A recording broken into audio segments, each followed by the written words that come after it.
Bonjour à tous. Aujourd'hui, nous partons à la découverte du temple de Delphes. C'est un sanctuaire panhellénique, c'est-à-dire qui rassemble tous les Grecs.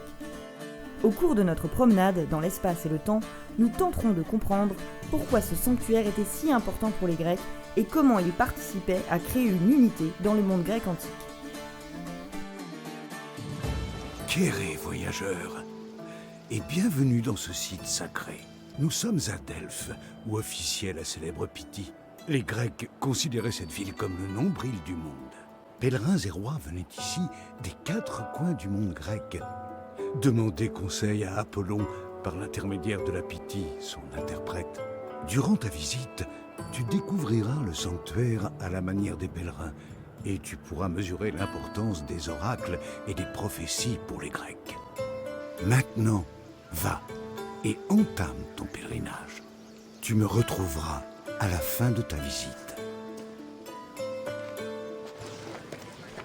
Pour se rendre au temple d'Apollon, les pèlerins empruntaient ce chemin sacré gravissant le mont Parnasse. En été, la chaleur du soleil leur brûlait le dos.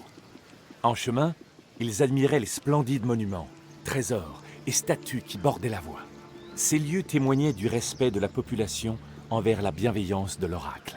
Tous étaient consacrés à Apollon, et la plupart avaient été offerts par des cités afin de commémorer les victoires. Ces monuments ne représentaient pas seulement la piété de leurs donateurs, mais aussi leur pouvoir et leur richesse. Le caractère sacré de Delphes perdure encore de nos jours, et les visiteurs empruntent le même chemin. Déambulons un peu sur cette voie sacrée. Les habitants de la ville de Delphes devaient probablement y tenir des commerces pour vendre des offrandes ou des souvenirs aux pèlerins venus de tout le bassin méditerranéen. Le long de cette route, une étrange série de statues attire notre attention. Allons voir. L'un des plus impressionnants gages d'adoration d'Apollon fut celui des Cnidiens, une population d'origine grecque venue coloniser l'île de Lipari. C'est une histoire qui mérite que l'on s'y arrête. Les Cnidiens étaient en guerre avec les Étrusques en mer Tyrrhénienne. En quête d'un bon présage, les Cnidiens consultèrent l'oracle, appliquèrent son conseil et capturèrent ainsi 20 navires ennemis. Pour remercier Apollon, ils lui offrirent autant de statues que de navires pris à l'ennemi.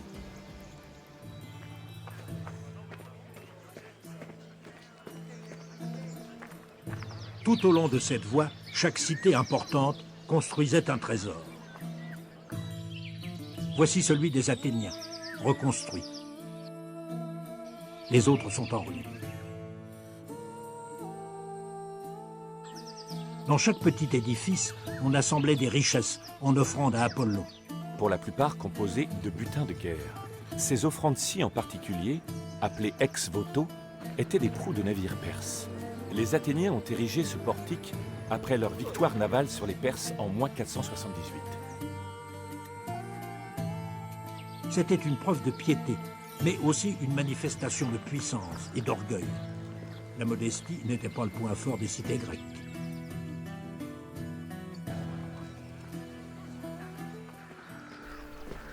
Continuons notre ascension vers le cœur du sanctuaire, ce pourquoi nous sommes là. Car après tout, nous sommes venus ici pour découvrir notre avenir et ce que le dieu Apollon a à nous dire.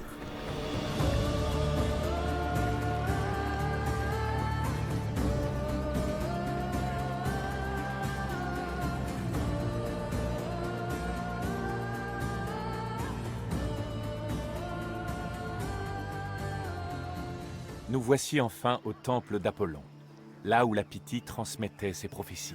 Le temple était la destination de ceux qui demandaient audience à la Pythie, et son apparence reflétait la majesté de sa fonction. Au-dessus des imposantes colonnes, les frontons présentaient des scènes célèbres de la mythologie, sculptées par Anténor, artiste grec de renom. Mais la grandeur de l'édifice n'était rien comparé à ce qui se déroulait à l'intérieur du temple. À leur arrivée devant le temple, les pèlerins désireux de consulter l'oracle devaient s'acquitter d'un impôt. Il leur accordait le droit de s'approcher de l'autel consacré à Apollon et d'y sacrifier un animal. Mais ils n'accédaient à la Pythie que si le rituel préliminaire était couronné de succès. Si l'animal montrait au dieu des signes d'acceptation, il était sacrifié. et le pèlerin était autorisé à pénétrer dans le temple pour interroger la Pythie.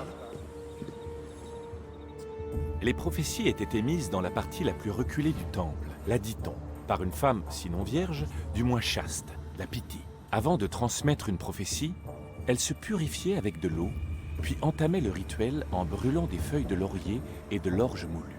Alors, installée sur un trépied et entourée d'offrandes, la Pythie livrait les messages d'Apollon.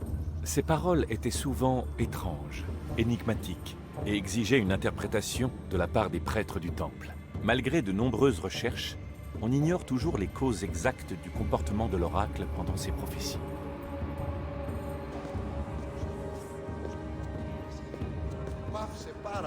Selon les mythes, c'est alors qu'Apollon cherchait un oracle capable de transmettre ses paroles aux mortels qu'il fonda un sanctuaire sur le mont Parnasse.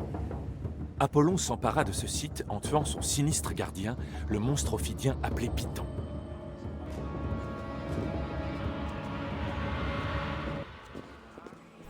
Bref, je n'ai rien compris à mon oracle.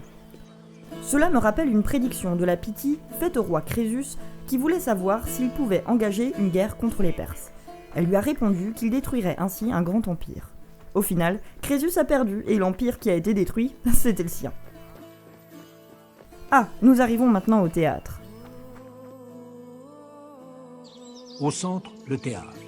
Ce n'est pas par hasard. Le théâtre était indispensable à l'équilibre social et politique de toute cité grecque. Il était à la fois une manifestation religieuse, patriotique, philosophique, littéraire. Une totalité, sans égale à notre époque, avec un rituel très strict. Le théâtre a une forme spéciale pour permettre aux acteurs de se faire voir, mais aussi de se faire entendre par tous. Il n'y avait pas de micro à l'époque. Tous les 4 ans avaient lieu les Jeux pythiques en l'honneur d'Apollon. Ces jeux étaient l'occasion d'une trêve dans toutes les guerres entre cités. On organisait alors des compétitions de théâtre où les auteurs présentaient leur tragédie ou leur comédie. Le cycle théâtral durait 4 jours sous forme d'un concours entre les auteurs. En 4 jours, de 15 à 18 pièces. Le spectacle commençait au lever du jour et se terminait à la nuit, sans interruption, sans entracte.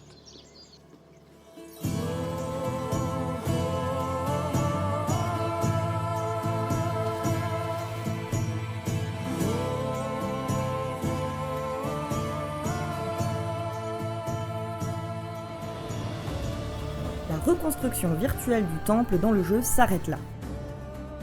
Mais il existe dans la réalité un autre endroit où les Grecs pouvaient s'affronter dans ces concours pythiques.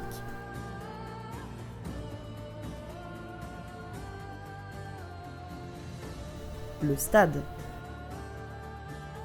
Il faut un peu de courage pour y aller.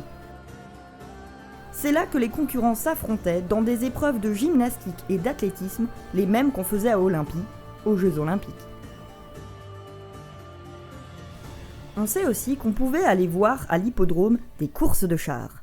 Cet hippodrome n'a jamais été retrouvé, mais on le sait grâce à la statue de l'Aurige, conservée aujourd'hui au musée de Delphes et autrefois probablement exposée à proximité du temple d'Apollon.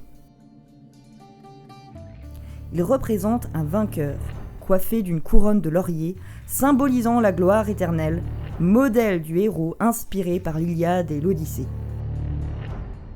Cet idéal de gloire était partagé par tous les Grecs.